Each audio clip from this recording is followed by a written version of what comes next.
Welcome to our podcast. This is another recorded episode of Stay Classy San Diego, with video production and studio provided by MaxLux Media at maxluxmedia.com, with your host being myself, Steve Wire, a freelance reporter. This podcast is dedicated to fostering quality dialogue surrounding all things local policy in the North County, San Diego area. Join us weekly as we interview political leaders, analysts, professionals, and community members on issues ranging from homelessness to housing to elections. So today we bring to the studio Jerome Stocks. Jerome is a former mayor of Encinitas. He was on the city council from 2000 to 2012. Jerome was also the former chair of SANDAG, correct me? Correct. And also on the NCTD board. Chairman of that. And he currently lives in Encinitas and has lived since 1986? 1986, Okay. by my house here, yeah. Yeah. With his wife Lisa, 3 children. Jerome is currently an insurance agency owner and does insurance for individuals and small businesses. Now, what I wanted to get into today was some of the topics that are currently affecting the city, but also with sort of this backwards perspective, or not backwards, but looking back, reflective perspective. Let's call it institutional memory. Yes, exactly, institutional memory. Let's put it that way. Sort of like how the city government has sort of evolved since your time in office, looking at some of the specific policy issues that have evolved over time. But I wanted to start with the current dynamic of the council now. So we just had an election, new mayor, Tony Kranz. We had an appointment to the District 1 seat, Allison Blackwell. Bruce Ehlers was elected to replace Joe Mosk in District 4. So the council looks a little bit different. And I'm curious to hear your thoughts as far as the sort of current makeup of the council, because one of the big criticisms of the city council right now is sort of this idea of solidarity, that the council votes in unison, that there's no diversity of thought, that all the decisions have been 5-0 for the past however many years since Catherine Blakespeare was in office, or since Catherine Blakespeare took office. So, and now it's sort of a 4-1 council, I guess, with Bruce Ehlers in there. But I want to get your thoughts on sort of how you feel about this criticism of that the council lacks diversity of thought, lacks diversity of opinion, and sort of the new dynamic of the council now after the election. Well, I think it's a valid criticism. Yeah, I really do. And I'm glad Bruce won. I've known Bruce Ehlers for, well over 20 years, And what I found interesting in this last election is that Tony Kranz won with a plurality. He did not win with a majority, okay? So he is not a 50% plus one mayor of Encinitas. Bruce, on the other hand, won his district with, almost 70% of the vote. So that was a pretty powerful win versus the mayor's. I hope the mayor takes that into consideration when he's, looking at his agenda. Maybe the entire city isn't completely supportive of everything he'd like to do, and maybe he'd like to listen a little bit, which I hope he will do. Mr. Krantz has been around a long time, and we'll see how he grows into his new position, his new role as mayor versus a council member. One of the things that's different, speaking of institutional memory, is that when I ran for city council, there was 5 positions, and all 5 had to run citywide. So what you really, and then the mayor was chosen to serve 1 year, chosen by their peers to serve for the next year. And so what you really had in essence was 5 mayors. Okay, each one of us represented and answered to the whole city, and each one of us was really, in theory, going to be in the barrel, if you will, holding the gavel, setting the agenda, dealing with all of the things a mayor deals with versus a city council member. When people are pissed off, nobody says, at least in the old days, I want to talk to the councilman. They say, I want to talk to the mayor. Yeah. And if you're appointed versus elected, it matters not. You're the mayor. And so when it comes to dealing with the state or the county or the feds, they want to hear from the mayor. Sure. And so we had 5 mayors, basically, versus now there's the mayor and then a district rep. Okay, well, in my district, which is now where I live, which is now Bruce Ehlers' district, District 4, I never heard from my council member after we went to district elections. And what was the other guy's name? Mosca, who's not there. He and I went and had coffee a couple of times. But as a council member, I never heard from the guy. Yeah. Potholes, traffic lights out, wind blows down a tree. I never heard from the guy. Yeah. And I thought that was not right, because when I was on the city council, I made a point to communicate with the neighbors wherever something like that happened, even if it was in Leucadia or Levenheim or Cardiff. It didn't matter that it wasn't in New Encinitas where I lived, because I represented the whole city. So it is an interesting difference in the dynamic just on that structural level. You know, does the newly appointed council member from Leucadia care that the traffic light is out at the Cardiff railroad crossing for 2 or 3 days? I don't know. Sure. Do they need to? I know the mayor should, because he represents the whole city. I would hope that each of the council members would care, but that hasn't been reflective, I don't believe. So we'll see what happens. Yeah. This is all fairly new. I mean, the whole districting thing is fairly new, you know? I mean, so out of the current city council members, I mean, once Allison Blackwell comes into her seat in District 1, 3 out of the 5 members of the city council will have been appointees. With her, Kelly Hensey, Joy Lyons, who's the deputy mayor.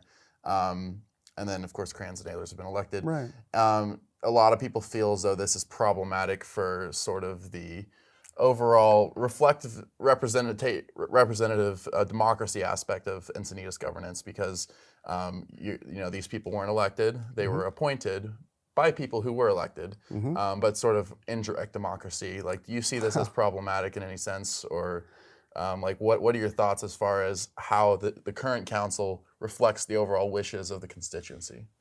Yeah, I do find it problematic and troublesome. You know, obviously, I mean, you know, human nature is human nature. Okay, it would be lovely to say, well, the council has an opportunity to appoint somebody.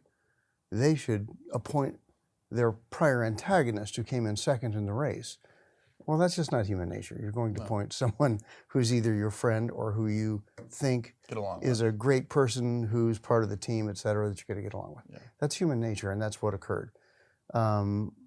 I do find that a problem because, you know, especially with a majority now obviously having been appointed. Now, fair enough, appointed then elected, but nonetheless there's a serious power of incumbency, okay? And to deny that is to deny reality.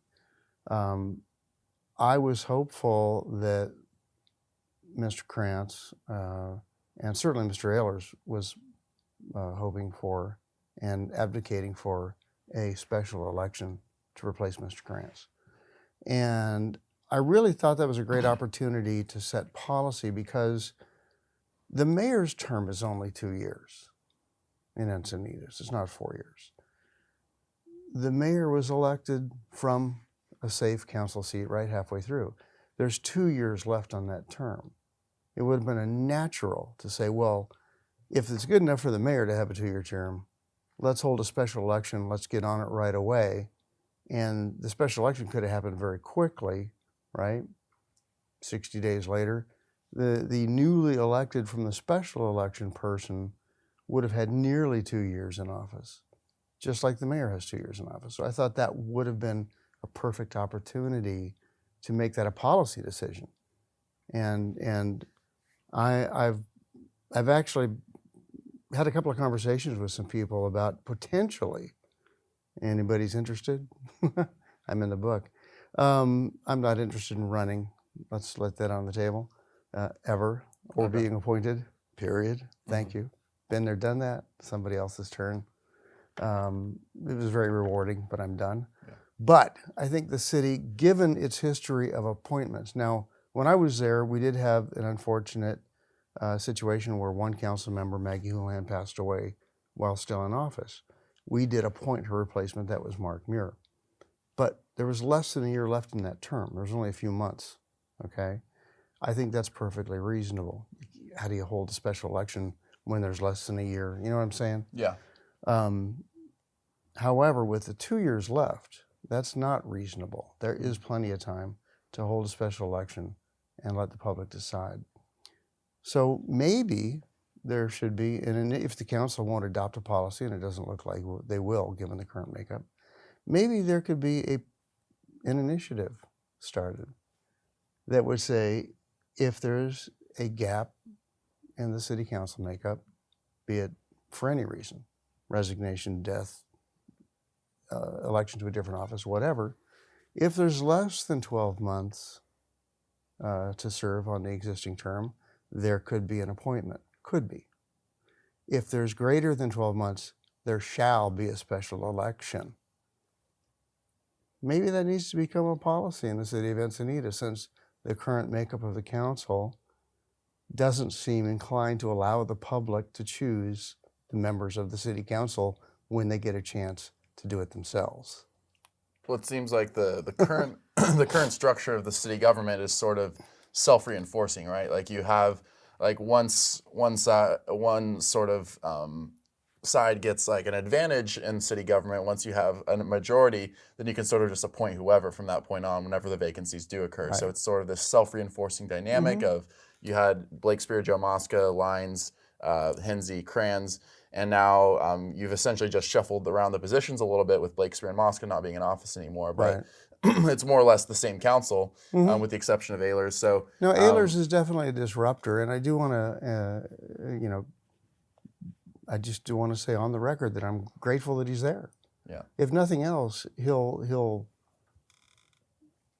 bring a level of conversation to the decisions that wasn't there before, and that is healthy.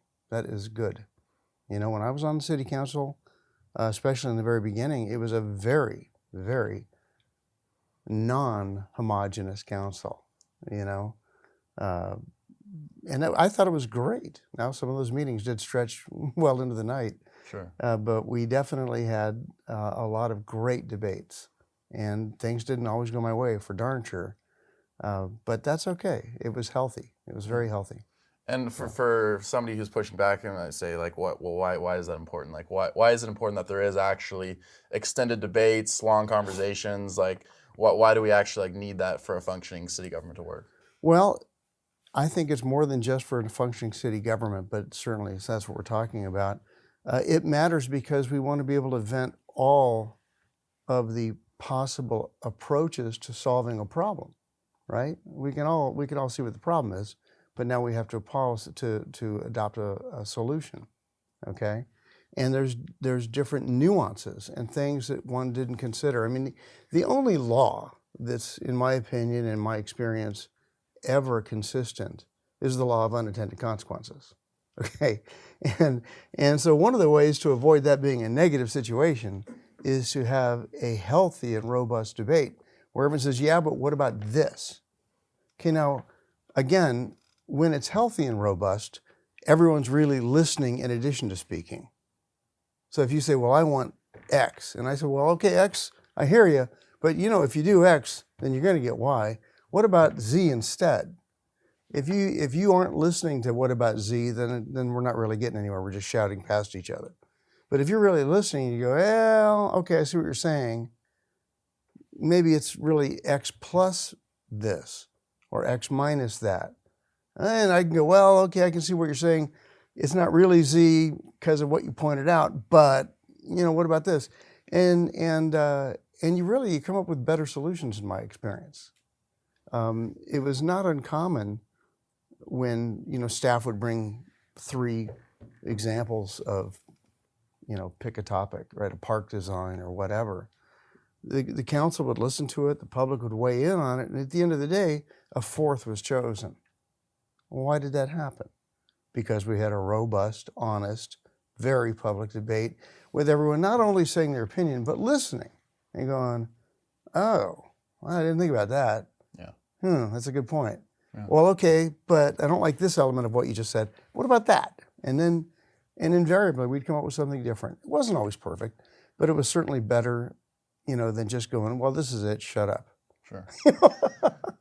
Now, I've been asking everybody this question since the election that's come onto this show. Basically, you know, we are, 3 months out since the election. Yeah. But I just want to get some quick thoughts, just like, we obviously at the local level, we saw what happened with Kranz and Ehlers getting elected. Former Mayor Blake Spear, getting elected to the Senate seat. And we had a couple other outcomes as well. Locally and regionally, I'm curious to hear your thoughts on sort of the message you think voters sent during the election. And I also interested, and I've actually never asked this, but I want to ask you on the record, like who did you support for mayor and why? And sort of now that Kranz has been elected, like sort of like what you mentioned earlier that you thought he sort of has this doesn't really have the 50+% mandate or whatever, and sort of what that means. But just circling back, I just threw a lot at you, but just like sort of thoughts on the elections, who you supported, and sort of how you saw it pan out.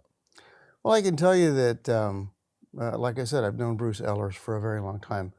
I want to also point out that we've never really been friends. Okay. Now, despite that, okay, he never worked on my campaign. In fact, he worked against my campaigns, and one time actually ran against me, and I got elected and he didn't. Despite that, I actually endorsed him and told others to vote for him. Now, why did I do that? He's not a friend of mine, right? We have never gone to each other's homes for dinner. Our kids have never played together, right? Because I thought it was in the best interest of the city. That's why, right? We needed his voice on this city council. I was also a big fan and advocated for Julie Thunder. And I was very sorry that she didn't win for the very same reason. It was very close. For the very same reason, though. We needed her independent voice, right, to counteract what had been a very homogenous voice. And I also do think the two individuals, again, I'm not a friend of Bruce's, but he has a lot of merit. He knows how to think his way through a problem, and I appreciate that, okay? If I thought the guy didn't bring anything to the table, even though he was a disruptor, I wouldn't have supported him. Okay, he does bring something good to the table. I'll grant him that, even though we're not pals.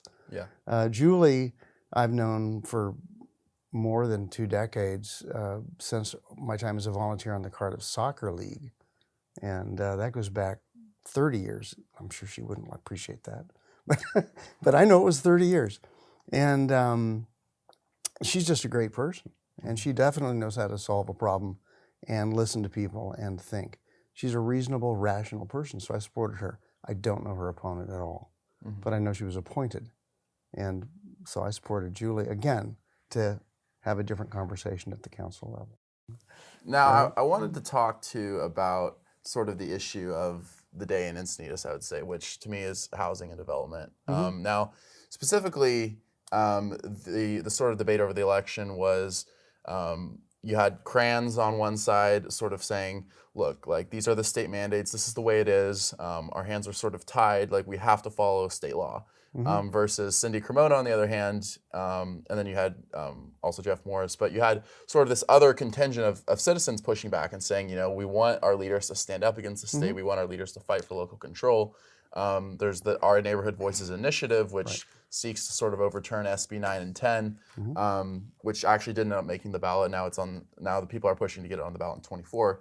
But I want to hear your thoughts, since it's been a while since you were in office. Like, what do you think the new council should be doing, if anything, to push back against what's being characterized as a Sacramento overreach into housing and zoning control?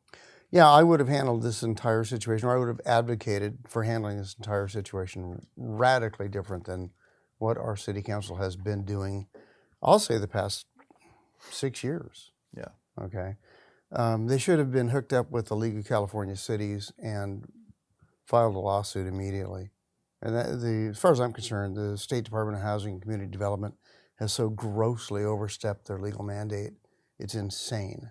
And the fact that nobody's calling them out, I don't get it. People are just rolling over. Well, you're calling them out now. Well, finally, right? Finally. But no, I would have been advocating for an absolute challenge, would be the light, polite word, to those rulings right off the bat. Absolute nonconformance. The idea that they've outlawed single-family zoning is insane. And that's literally what they've done, okay? I mean, it's nuts. And I grew up in the San Fernando Valley in a place called Panorama City, and middle of the valley, certainly not a high-end neighborhood. Right next to Arleta and Pacoima, okay, and I remember driving to the beach, and we'd go by, Pacific Palisades or through Beverly Hills. Or I remember thinking, wow, this would be nice to live here, And when I came down here in the 70s as a teenager surfing, I really want to live there, okay? And nobody ever said, well, there ought to be a government program so you can live in Beverly Hills or Encinitas or Pacific Palisades. It was like, man, I gotta make some dough. Yeah. That's the way it is. Yeah. And so then, time goes on, things evolve, social programs modify. And I remember talking to my young, she's now a full-on grown-up and a mommy. Thank you, Hallie, for making me a grandpa. But when she was like, I don't know, 21 or something like that, we had these beautiful condos being built down near the beach. And a portion of them had to be set aside for low-income housing. And she's like, Dad, how do I get that? I'm like, don't. Don't you dare. If I even hear you looking at that paperwork, I'll brain you. I'll write you out of the will. She's like, what? Yeah. I said, you have to qualify every year to be low income. Yeah. So, okay, congratulations. It's a trap. It's a very important trap. If you're 70 years old, you've had some bad luck, some medical issues, made bad choices in your early life, whatever, okay, and you can't afford a place to live, thank goodness that safety net is there. But you're a 20-year-old? A 25-year-old? Yeah, I want to live near the beach, so I'll be sure to guarantee that I won't earn more than 100% of the federal poverty level. Are you kidding? No. That's no way to approach life, my child. And thankfully that worked out well. But yeah, so it's we've got a very interesting situation on our hands here, where again I believe it's coming from the state and the feds. They want every socioeconomic group located in every community. And to you, that's not, to me, that's not a positive development. That's not a positive. Yeah. It's really not. I can't even imagine. I mean, I grew up, again, we were, I'll say lower middle class, okay? Never had new cars, didn't have vacations, had old stuff in the house. It was a lower middle class, but, there was food on the table, and the electricity never got turned off, so, okay. Yeah. And my parents struggled, but so it goes. That was just what it was, I can't imagine what it would have been like to have my life inside my house, but all of my neighbors, you as a kid, your friends are your neighbors, right? Mm-hmm. At least in my neighborhood, that's what it worked. Yeah. We played kick the can or hide and seek or tag or whatever with all the other kids on the block. So if I'm living this existence and the kids next door are all driving brand new Teslas and Mercedes and in brand new clothes and have the best e-bikes and I got, they've got the cell phone and I've got a soup can on a string. I don't think that would be a very fun way to live as a kid. Sure. So I'm not sure that's a great idea. So socioeconomically, you're arguing that there's a certain I just don't know how that lives, to Encinitas that should be preserved. It's a natural, organic thing, or at least it always has been, mm-hmm. and it is what it is. When I first came down here surfing, it was almost entirely, ag workers and construction workers, auto mechanics. It was a working class kind of an area, really. Okay, a lot of tradespeople, a lot, and that was cool. That's what it was. Not like that. And now it's changed. Well, why has it changed? I don't know. Because people discovered how nice it was. Yeah. And if they happen to make more money, they happen to make more money. But I think so it's just the way it is. The community's evolved. So I'm gonna jump into another thing. Yeah. And what it is my theory on community. Okay, and I mean this sincerely. Anyone thinks they can freeze something like an amber, again, they're kidding themselves. All right, a community is going to do one of two things. It's either going to spiral up or it's going to spiral down. It's not going to stay the same. All right, Encinitas spiraled up. It wasn't a straight line. Okay, after the freeway came through in the 60s, late 60s, Encinitas nearly went bankrupt. Now, of course, we weren't a city then. Had we been, we would have gone bankrupt. Yeah. We were part of the county back then. But the storefronts along Highway 101 were empty. The streets were in bad shape. The alleys were dirt. People in our community now have no idea what it was like back then. When I first came here surfing in 73, 74, it was a radically different. There wasn't nice restaurants. There wasn't a lot of clothing stores and elegant surf shops and things. There weren't, you know? The whole arts thing didn't exist. This town was on its heels because when the freeway came through, it took all the traffic off the 101. And the traffic on the 101 is where the income was. Okay, El Camino Real was flower fields. I think Red Ritchie Ford was there, which now is Encinitas Ford. But that intersection was a stop sign. Okay, as late as the 70s, El Camino Real and Encinitas Boulevard was a stop sign.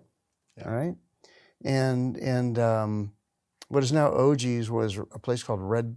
I think it was Red Tract. No, it was. Can't help you with this one. All right, well, it was something to do with horses. Yeah. Anyway, it was like a steakhouse, old school, and Red Tract is down Delmar, but that was OG's was a tack room or something to do with tack. Anyway, had to do with horses. And that was like the nice restaurant. And there was a couple of pizza joints or whatever. So what it was though was like from World War II forward, okay, the 101 was loaded with traffic. The Marines from Camp Pendleton and stuff, people from up in Oceanside, whatever, they'd go to Tijuana, and they'd come back. And so there was a lot of traffic on the 101. And so the businesses were on the 101. There was gas stations, there was car dealers, auto mechanics, there was flower shops, there was all kinds of things, right? Dress shops, whatever. And I heard wonderful stories from veterans of World War II, right, about their experiences going up and down our coastline from the base to Mexico and stuff. And when the freeway came through in 68, it demolished everything because all the traffic was on the freeway. Yeah. So nobody was stopping in the stores or buying gas or getting clothes or whatever. And the economy around here just cratered. And it took a long time. These things happen in about 10 to 15 year increments. Well, it's spiraled, as you put it. The spiral. Yeah. So the cratering happened fairly quick. Yeah. Okay, that was less than 10 years.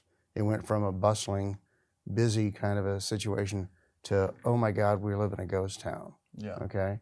And then people started discovering how nice it was.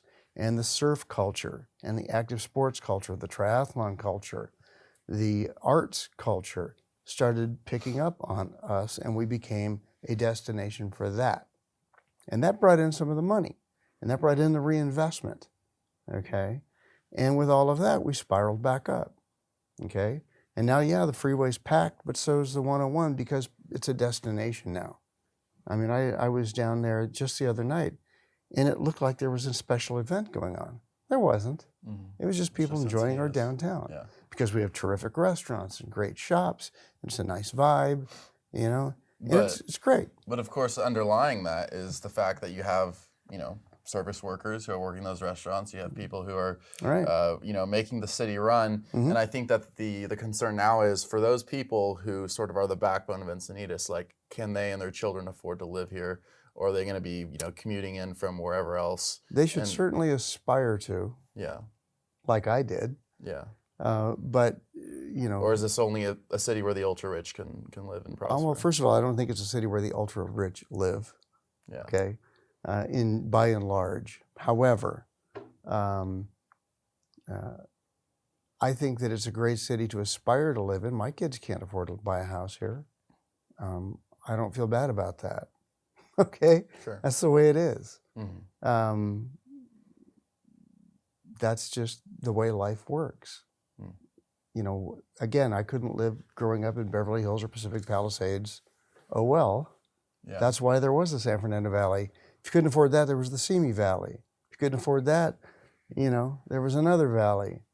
Okay, well, you can't afford Encinitas? Oh, I'm sorry. Been to Vista? Been to Escondido? Sure. Been to Pala? You know, I mean, Sure. Fallbrook? That's life. Now, I want to get your thoughts. So, back when Prop A was at its inception, and Prop A, just so if people are clear. Oh, wait. I don't want to get off of this just yet. Yeah. Just because, you know, not everybody can afford to buy a house here. Yeah. Okay, but, you know, some of us when I was young did find ways to live in nicer areas than we could have afforded individually, and that was called having roommates. And I'm pretty sure that's a tradition in Encinitas that goes back since before I was born, where people share housing. And that happens here too. So, you know, the whole idea of, well, these people that are our wait staff in the great restaurants can't afford to live here, I call BS on that. Yes, they can. They get roommates. And yeah, they don't have a single family home for their individual nuclear family, but it's normal for people who are in their 20s or even 30s to have roommates and live in neighborhoods where they couldn't individually afford to live. Yeah. And for that matter, my wife and I both are income earners. I don't think either one of us could afford individually to have our lifestyle now, but together we can. Yeah. Fair's fair. Yeah. I mean, these notions of community character, and it's so intertangled with just the idea of local control and the idea of us sort of reasserting control over our own zoning, our own density regulations, versus what you call sort of this gross overreach by HCD that's now changing or seeking to sort of change the dynamic of our city. But I wanted to just mention Prop A because, and again, Prop A is the right to vote amendment, you know, limiting building height to 30-foot regulations and upzoning changes to be put people before a vote. Yeah, I opposed it. And you opposed it. I was curious about that. I was doing a little research for our interview. I was curious, like looking back now at Prop A and sort of the way that it's evolved unto now. Like, would you oppose it again, and why? And sort of what do you think should be done about it now? I would definitely oppose it again. Yeah. And I think the only reason it hasn't had negative consequences is because the current city council, for all their flaws, and our current city staff have basically found ways to do workarounds to get around the real intent of Prop A. The real intent of Prop A was to basically, again, lock everything in amber, you know, freeze it. And the reason I say that is because if you wanted to invest in your property, your home or your business or whatever, in any meaningful way, you'd have to go to a vote of the people. Well, first of all, it's expensive. And second of all, it's time consuming. And thirdly, you know, given in general in Encinitas, if the public has the ability to say no to most anything, they commonly do. Okay? Sure. And so what you're doing is you're disincentivizing reinvestment in the community. And we're going to go back to my spiraling concept. All right? Well, you know, if I can't reinvest here, then I'm going to take my money to Carlsbad. Okay? Simple as that. And that is exactly, it's funny because Prop A was co-written, or at least they got the assistance from a guy in Escondido who, you know, many years ago wrote a similar bill that got adopted in Escondido. And if you talk to any of the Escondido council members who have come subsequent to that, Escondido is doing much better now, and it's because, well, first I'm going to back up.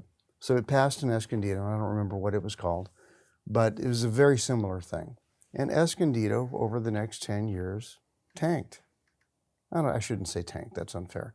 But it definitely spiraled down. Regressed. It regressed. There was a lack of reinvestment. Their property, instead of being reinvigorated, started to deteriorate. Their tax base did the same thing. Businesses moved out because people tried a few times to go to a vote of the people to have a project, and it got shut down, and they went, all right, never mind then. Yeah. We'll go elsewhere. And so that's what happened there. But sometimes history isn't a lesson. And so we got Prop A. Our city staff and city council if you hear the proponents of Prop A, the real advocates of Prop A, a lot of them are spitting nails because you people are defying Prop A. And I'm like, thank goodness. I want people to reinvest in their property. I want businesses to do better if they can. I don't want them to go, well, gee whiz, we had hoped to add on some extra seating and make a better whatever, but, well, can't go to vote of the people. It's too expensive, takes so long. Never mind, we'll take it to Carlsbad. Sure. I mean, that's not a good economic policy for the city. So that's why I opposed it. And yeah, I still would. Yeah. Hey there, San Diego. If you're on the hunt for a way to enhance your health, I have a great recommendation for you. Dorado Nutrition is a company that's all about helping people live their best lives through top-notch American-made supplements. Their expert team has crafted products to support a variety of health needs, from weight management to muscle building and more. And with ingredients like Vodosia agrestis and Tonkat Ali, praised by a well-known neurobiologist seen on the Joe Rogan podcast, these supplements could be just what you need to reach your health goals. And for a limited time, you can get 25% off your purchase by using promo code SD2023 at checkout. So if you're looking for a way to improve your health, Dorado Nutrition might just be the solution you need. I want to shift gears a bit. Now, something that you wanted to talk about today was back in November, the Encinitas City Council actually set a cap on the short-term rentals in the city, 2.5% cap. So there's a minimum 200-foot requirement now between permitted vacation rentals. And it's a 4% cap, by the way, for units that are located west of the I-5, but it's a 2.5% cap for everything else, with the exception of Sea Bluffs, which was an exempted community. Now, I'm curious to hear, because there was a lot of pushback to this. A lot of people said, this is going to hurt home equities, this is going to hurt rental profits, it's going to discourage, lower to middle income people who want to come into the city and, have an affordable alternative to hotels. But this is something that you did want to talk about, and so I want to give you a chance. Like when this policy came into fruition, what was your reaction? I really, I'm going to tell you the honest truth is I'm of mixed emotion on this. On the one hand, I get it. You bought into a residential neighborhood. What's the deal? This guy's running a hotel next door. Yeah. So I definitely understand that perspective. On the other hand, I do believe in property rights very strongly. And as long as the next door neighbor is operating that hotel in a reasonable manner, then it's none of your damn business, and so I can see both sides of that particular argument. When I was on the council, we had to deal with that because there was short-term vacations rentals, and they were unregulated in our city. It was really interesting to me. If you wanted to do a bed and breakfast in town, there was a slew of regulations and permits, and you had to live there, and I mean on and on and on and on and on, right? If you wanted to do a short-term vacation rental, you just put up a sign and walk away. It was like, huh? Sure. And so we had, 20 people renting these things, every weekend at parties all night long, and parking all over the place, and everything was unregulated, trash, noise, calls for service to the police. I mean, it was a problem. And so we did, in fact, we had to struggle with it. And we had a lot of public meetings, very public, very robust debates, very. And we did actually end up adopting a set of regulations that were reasonable. And it said basically, you can't have more people than you have parking spaces, basically, right? No more than 2 per bedroom, plus I think 2 in the living room. You can't have, cars parking illegally. You have to put up a sign indicating the phone number to call if there's a problem. You have to get a permit. If you violate these things, then there's an ever-escalating penalty to discourage bad actors, right? And your right to do this can be revoked. And we thought that was a pretty reasonable way of going about it. And it went for a very long time with no problems. Sure. And it worked. And what it also did, and this is the other thing you got to realize, in the city of Encinitas, for the history of the city, you know how many hotel rooms there have been added to the city's inventory? By the way, we're going to back up just in case people don't know this. There's a thing called the TOT, that's transient occupancy tax, which is hotel room tax. Okay, property tax, the city gets less than half, maybe a third or a quarter. Sales tax, the city gets 1 penny, okay, of your sales tax dollars. Transient occupancy tax, the city gets to keep 100% of it, which is why smart cities like Carlsbad have so many hotels. Now, in the city of Encinitas, hotel rooms added to our city since we incorporated in 1986 were 0, much less hotels. Okay, so short-term vacation rentals were what was adding to the stock because there was ever increasing demand, but there was no inventory. There was no hotel being built. There was no hotel rooms being added. And so people saw this as an opportunity to rent it out their homes. Smart, right? And it's an organic solution to an organic need. But the problem was it wasn't helping the city at all because there was additional calls for service with tourism and policing and fire and cleanup and all that stuff that happens when people come to a community. But there wasn't any additional money coming into the city for those services. So by adopting these regulations, we were able to also adopt a TOT regulation. Mm-hmm. So when you registered your short-term vacation rental, just like a hotel room, you collected whatever you were going to collect for that, and the same 10% that hotel rooms charge would be collected and forwarded to the city as transient occupancy tax.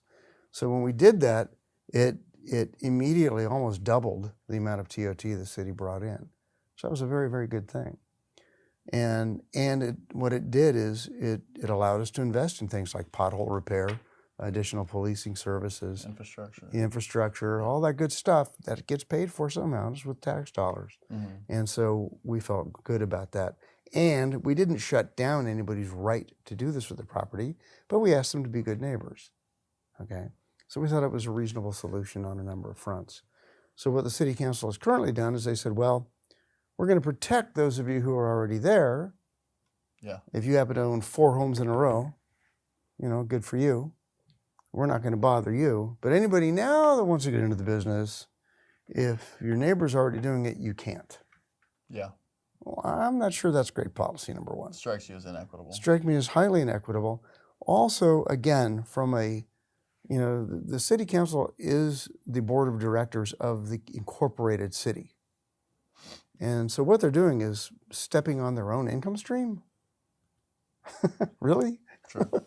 So if I'm on a street of 10 homes and 8 of them are already short-term vacation rentals, and homeowner number 9 decides, or even 9 and 10 decide, we give up, why don't we do this too? I mean, there's a lot of dough to be made. The city's now going to tell them, sorry. Yeah. 9, you're out. 10, you might be able to go okay because you're more than 200 feet away, but 9, you're toast. Yeah. I don't think that's a great policy. I don't think that had a robust debate. I mean, do you feel like they sort of tackled a problem that didn't exist, or do you feel like there was the right policy solution was there? Like, what would that have looked like to you? Or do you feel like the status quo is working, just like let it be? Leave it alone. Yeah. What they're doing makes no sense. It isn't equitable. It doesn't help the city. And it doesn't really shut down the problem. If people were coming to them and complaining about the short-term vacation rentals, which happens, yeah, for sure, you can have all the good actors in the world following all the rules in the world, and there are some people that are just not happy about it. Yeah, maybe because there's a different person coming and going every other weekend, or maybe it's because they just don't think it's right that this guy's collecting $3,000 a week and they're not. I don't know. Yeah. Whatever their motivation is their motivation. But there are people that are going to complain no matter what. Sure. Okay? And I think the city council reacted to that. And I think it's unfortunate because I think what they came up with is an inequitable solution that isn't going to mollify the people who are unhappy with the current situation. Sure. When we're talking about housing, when we're talking about low-income housing, mm-hmm. I think that would be remiss if we didn't talk at all about the homelessness issue in our city, which, mm-hmm. by the way, was a huge topic of debate in the election. I bet. And I think that along with local control, it's sort of one of the defining issues of Encinitas, really. And what I want to ask you about is homelessness. And so and I'm sorry to my listeners, I quote this stat every podcast episode, but homelessness in Encinitas since 2020, according to the point in time count, has risen 74%. So obviously it's a lot worse here than it is in some of the surrounding cities. Well, actually, it's interesting because last week we interviewed Coronado Mayor Richard Bailey, where homelessness is actually the lowest per capita rate in the county, and he talked about some of the solutions they've implemented there. But for Encinitas, I mean, do you feel like our homelessness issue is merely a reflection of failed state policy, as some people on this podcast have argued, or do you feel like this is a failure of local governance? Yes. And just sort of elaborate on that. I mean.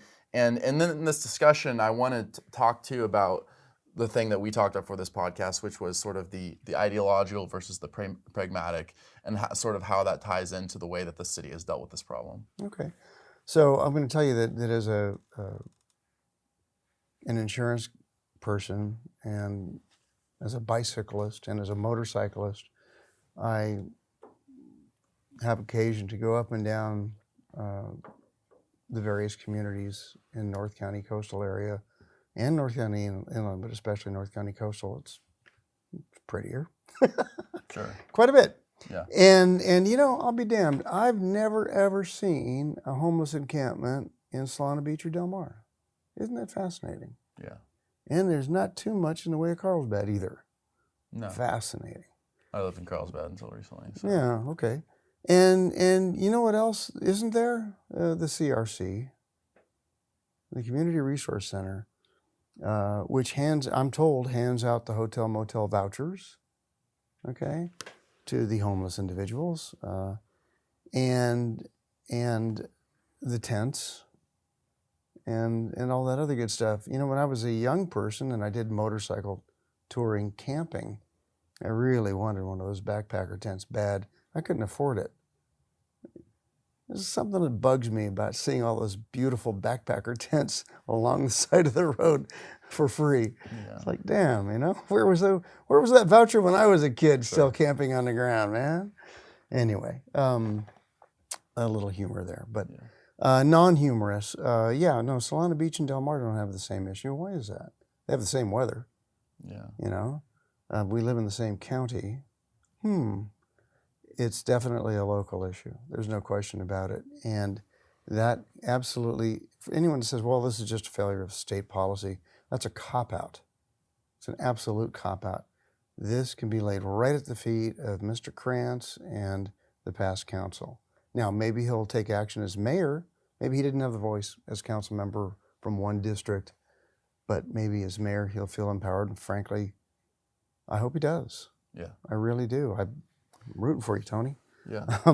But when they put the homeless parking lot right next to the senior center and the junior high and Oakcrest Junior High and the Catholic school across the street, without holding meetings with those stakeholders first, without enough real public, honest public meetings and debates explaining what they wanted to do and why and for how long and who would really benefit and who would not. None of that was done correctly. None of it was done fairly to the community as far as I'm concerned. There's no way we would have handled things like that. But be that as it may, they say, well, these people that stay there, they have to be vetted and they aren't all accepted and da-da-da-da-da-da-da. Well, what they've done is they've set up a magnet that brings homeless people there. Whether they're in a car, on a bus, or hitchhiking, I don't care. And then they get there and they go, no, this isn't for you.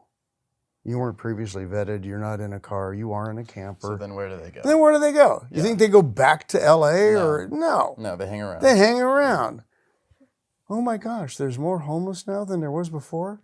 Really? Go figure. Yeah. Remember at the beginning of this, I said the one law that's absolutely always in play is the law of unintended consequences. And that's a fabulous example of it right there. So now what are we going to do about it? Okay. Well, there's a law in the books called 5150. Okay? And that says you're a danger to yourself or others. And in my opinion, my humble opinion, I'm not a lawyer and I'm not a law enforcement officer, but in my humble, nor a judge, But in my humble opinion, someone smoking crack living under a bridge is a danger to self. Yeah. They may be a danger to others too when they're high. I don't know. Okay. But I think that particular little code, 5150, could be more aggressively enforced. And people talk about, well, there's the Supreme Court, or there was a ruling, what's it called? Bishop, or what? There's a ruling that basically said it's not illegal to be poor. Boise or side. Boise. And I call BS on that too. And the reason I do is because we have the hotel voucher program, and we have the safe parking lot program. We have programs. We have shelters in San Diego. Okay? So it's not like you're criminalizing homelessness. We're not Because criminalizing that's homelessness. the pushback, right? Is people Right. like, oh, well, if you crack down No. with the enforcement, then you're essentially criminalizing homelessness. I'm not criminalizing homelessness. That's not what you're saying. I'm saying it's not okay to camp for free on the public right of way or on public property. All right? I see people pitching a tent at Moonlight Beach. Why should somebody else pay $50 to camp at the state campground right up at the top of the bluff? Yeah. If we can all just camp for free, why don't we all just camp for free? Oh, it's on a sidewalk. Well, I guess maybe the ADA doesn't apply to homeless people. You're supposed to have a 4-foot walkway under the, right? The ADA, Americans with Disability Act. But you can pitch your tent there, or your, put down your bottles of beer and booze. So you sort of feel like our current city government has sort of taken the teeth out of enforcement with law enforcement at the local level with the sheriff's department. Yeah. Like, you think that this is the city council essentially easing off enforcement? I think they're throttling. I think law enforcement would like to do more.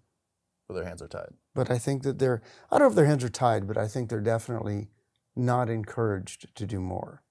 And Encinitas is a contract city. And so the county is the sheriff, but as a contract city, because I've signed those contracts, you do have a voice in what the sheriff's priorities are and what one emphasizes. Mm-hmm. And you don't have the absolute last word, but you do have a voice. Sure. Because you're the customer. Sure. And the county sheriff's department, I have nothing but highest regard for them. Sure. The sheriff's department we're very, very fortunate to have the sheriff's department as our law enforcement partner.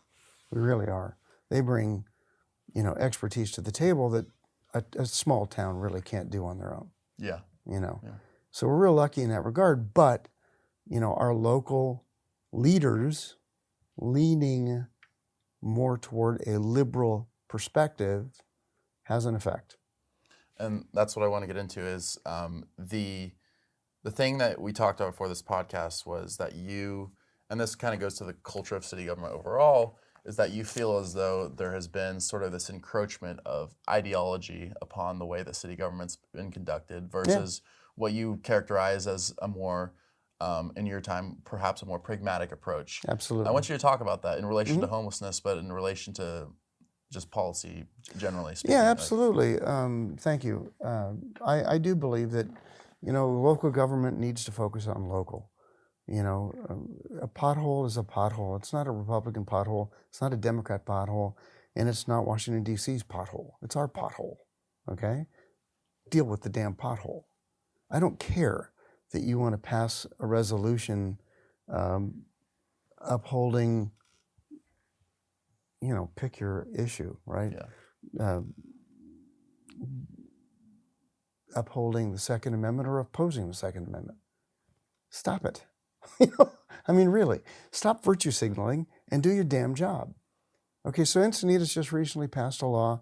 It's illegal to walk on the sidewalk and smoke a cigarette. Yeah. I assume, or vape. I'm pretty sure vaping too. So they did that. They passed a rule that you can't put in a gas stove. Yeah. Yeah. That was a while back, right? Yeah. Yeah. Well, so what they did was they buried that in a whole bunch of stuff about building codes and things. But the bottom line is gas stove, gas water heater, I guess gas heater. Those are to be banned and outlawed and shunned because of global... And Blakespeare was very proud of that. Oh, yeah, because of global warming. Yeah. Really? Okay. So we'll go back to how many power plants have we built in California recently? You know, didn't we just shut down the nuclear power plant, which, by the way, doesn't pollute? And so we had brownouts and blackouts, but we're going to make everybody go all electric for their cars and their stoves and their water heaters. We can't use natural gas because it's bad for my health. Really?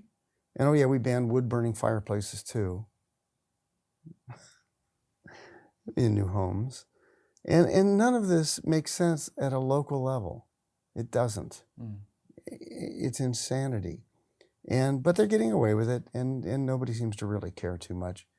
Okay, that's fine. I've got my stove, I've got my fireplace, I'm good. Yeah. I think most people feel that way. Sure. But on a policy level, it's really dumb. And it's really not dealing with the things that need to be dealt with. For example, let's look at Pacific View. Okay, Pacific View was a school site that the school shut down because they didn't have a demand for it. That makes sense. There's not that many grammar school age children west of the 101. Okay, that's a nice piece of property. They had originally intended to sell that off to developers. It went sideways, and they ended up, well, okay, it was a whole big ruckus. It was a mess. But nonetheless, frankly, there were some neighbors around the school site who got used to it being a closed school. And they really didn't like the idea of a whole bunch of neighbors suddenly materializing there in new homes. So they tried to shut it down. And they did. They got the school district to back off. And then the school district came back and said, well, we're going to auction it. Highest bidder wins. And so the city basically shut down the auction. And that was really, I believe it was a strong initiative of our now mayor, Mr. Krantz. He was councilman at the time. And the city basically overbid by several $1 million the appraised value of the property, basically eliminating the auction, right? And also keeping that property from, again, going back to what their real job is, the city council is the board of directors of the corporation known as the city of Encinitas. Okay, well, if you sell that to developers, school districts don't pay property tax, okay? But if developers buy that land, that now gets reassessed. So they're going to pay property tax on the property because they're not the government, okay? We're not for profit or a church. And then they're going to build homes on it, and those homes are all going to get reassessed. And all that is property tax dollars that comes to the city and homes that people live in that buy things and shop in shops and eat in restaurants. And that's all sales tax money to the city, you know, and they might even have visitors that come stay in hotels, and that's TOT tax for the city. And instead, the city bought the property, keeping it off the tax rolls. But, they said, but it's for a good cause. We're going to turn that into, and we have the artist community promising us this now. Yeah. And the artist community was really loud, man. They were organized. You guys give us the parcel, you guys give us the site, and we will build it out, and we will operate it, and it won't cost the taxpayers anything, and we'll create an artist venue, and it'll bring things to the table. Ooh, what a great idea. And let's see, so the city borrowed, I forget, you probably know, was it 20-some million to buy that property? No, it's like 7 or 8 million to buy the property. So I think the debt service on the bond issuance was about $500,000 a year. And of course, the artists immediately rushed in and nothing really kind of happened. And so how many years has it been? Since Pacific View? Yeah, since they bought it? 7 or 8. Yeah. Okay. So that's about $4 million in debt service. Oh yeah, and since then there's been calls for service from law enforcement because vandals and criminal activity and what have you. Oh yeah, and then somebody had to put up a big fence around it, try and keep that stuff from happening more. Who paid for that fence again? Oh, that's right, the owner. Who owns it? Oh yeah, the city. That's right, the taxpayer. Yeah. Oh well. Yeah, you know, but it's a good plan. So then they said, okay, well, no, okay. Finally, they got honest, and now they've said, well, we're going to, in fact, the city, we're going to fix it all up, and we'll do it nice. And so in this year's budget, I think it was $7 or $8 million additional allocated to the fixing up of it. Okay, so we've spent the $7 or $8 million or whatever it was to buy it. We've spent $3 or $4 million in debt service while the artist community didn't successfully do anything, and now we're going to spend about $7 million to fix it up. I've never seen a government project yet that didn't come into overrun, so let's just be honest and say 10. So, because they're going to find stuff, they always do, seismic stuff, asbestos stuff, whatever. So it's going to be a $10 million rehab. Okay, then the city, wait a minute. Did we add operational costs into our future budget? Oops. I didn't see it. Maybe they did. It's going to be another $500,000 a year on top of the debt service to operate the thing, because there's going to be city staff there. I don't care what the artist community says. It's the city's property. They're going to have city staff there operating it.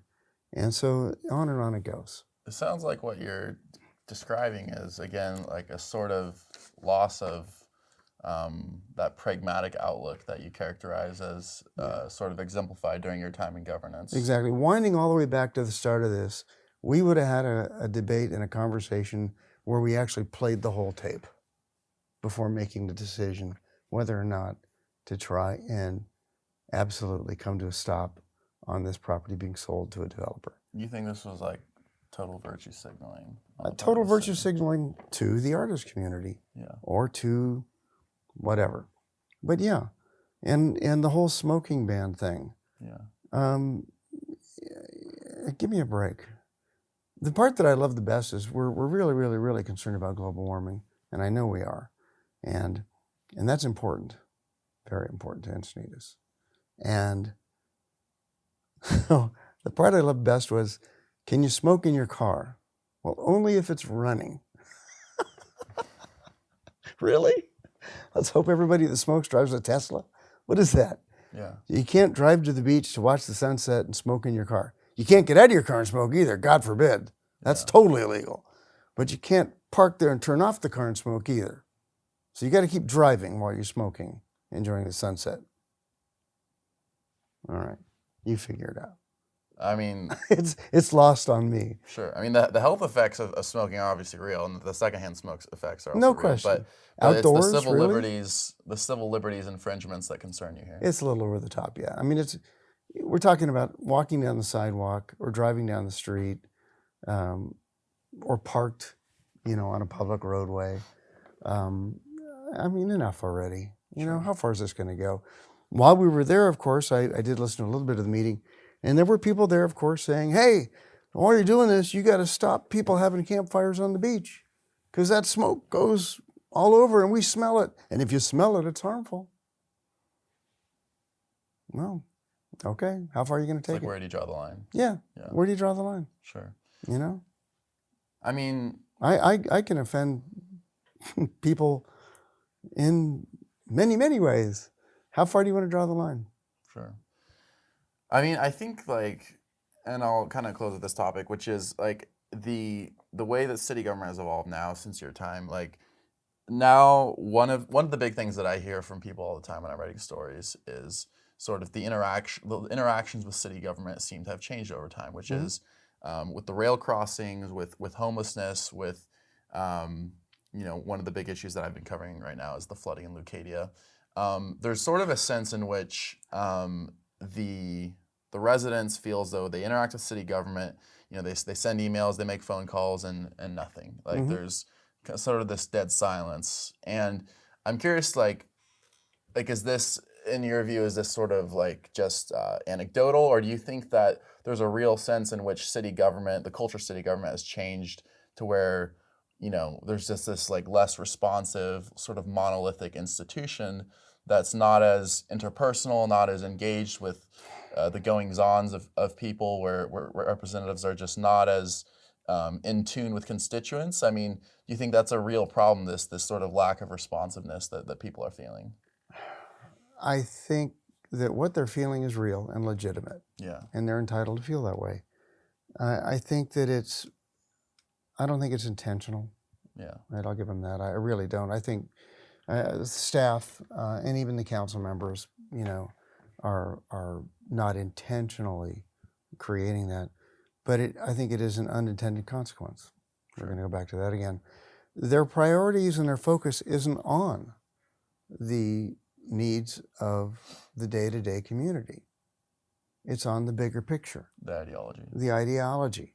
It's on being the hero at the monthly Democratic Party club or whatever club they go to. Yeah. It's not about, their priority doesn't seem to be the day-to-day needs of the community of the city of Encinitas. Now, one of the real problems there is that puts staff in a really awkward position, because city staff, and not just Encinitas, but all city staffs and staff in general, they really respond to what the elected leadership is doing and saying and wanting.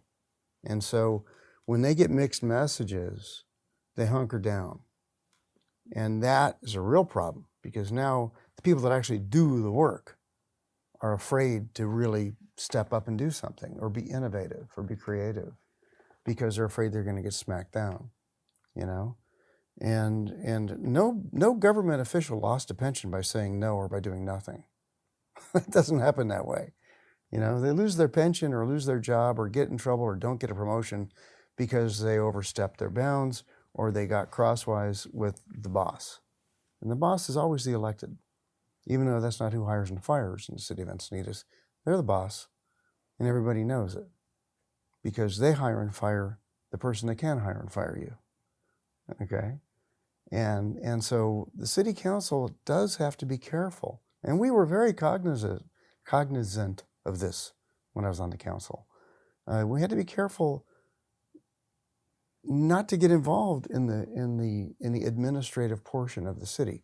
You're doing policy, you do policy. You want to see a real mess, let policymakers get down into the administrative part of the city. And I think that's happened over the past few years. And I'm hoping Mr. Krantz can fix that. Yeah. And that is a problem.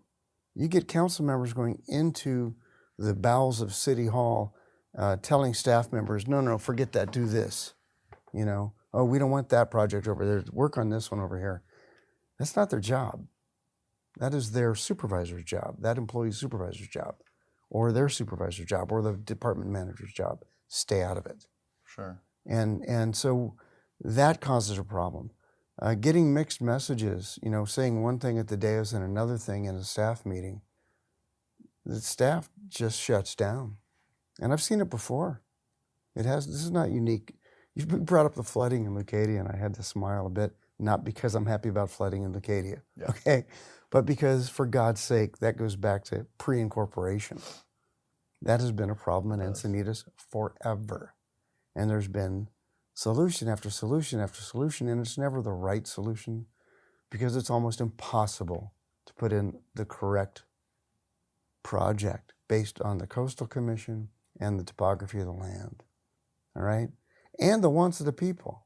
Nobody really wants the size of a runoff channel that it would really take to handle a runoff in Leucadia. There's serious hills to the east, and then the bluffs go back up to about a 90-foot bluff to the west from Coast Highway. Actually, the bottom of the barrel isn't Coast Highway. It's just to the west of it. And that's part of the problem too, okay? And that water runs right through the railroad ballast from the hills. The topography there's tough. And if you get a 100-year storm, man, you're going to have flooding. That's what it is. Yeah. Why can't there be a project to handle this? Because you won't like what it looks like to have that. Go look at Escondido. They've got this huge, humongous trench, concrete trench, runs right through the middle of the city. Ugly. Now they found a way to work around it. They've got bike trails on it and stuff like that. But what it did was it saved that city, because when it rains hard there, they get flash floods off of the hills. And so now it's all channelized. And so it saved that city and allowed development to occur and people to live there safely. Okay? Yeah. But it's not anything that any Leucadian would allow. Nobody would put up with that. I wouldn't. That's absurd. And when the city did have hydrologists look at real project for real solutions, the outfall was huge. And the Coastal Commission went, oh, no, you don't. There's no way that's going to outfall here because it's going to disrupt the nearshore ecological situation. So then it got shrunk and shrunk and shrunk and shrunk.